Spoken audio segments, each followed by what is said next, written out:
কানাডাতে অনেকেই আসতে চাচ্ছেন এবং কে আসার জন্য খুবই ইচ্ছুক। কানাডাতে আসতে গেলে সর্বপ্রথম আপনার কাজটি করতে হবে সূক্ষ্ম এবং কি সুন্দরভাবে আপনার পরিচালনাটা করে দেখতে হবে, তারপর আপনার অ্যাপ্লাই করতে হবে।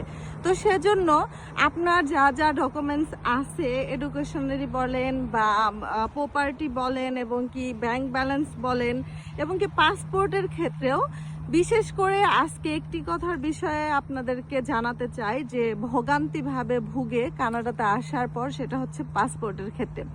যেমন বয়সের ক্ষেত্রে, তারপরে হচ্ছে মা বাবা পাসপোর্ট যেরকম নিজের আছে, মা বাবার আইডি কার্ডের সাথে সেটা মিলে না। তো সব কিছু মিলে আমি প্রথমত আপনাদেরকে বলতে চাই, যারা কানাডাতে আসতে চান তারা অবশ্যই সব কাগজপত্র বানানোর আগে সর্বপ্রথম আপনাদের বয়স প্রত্যেকটা কাগজপত্রের সাথে, মানে এডুকেশনের সার্টিফিকেটের সাথে মিলিয়ে পাসপোর্টটা বানান।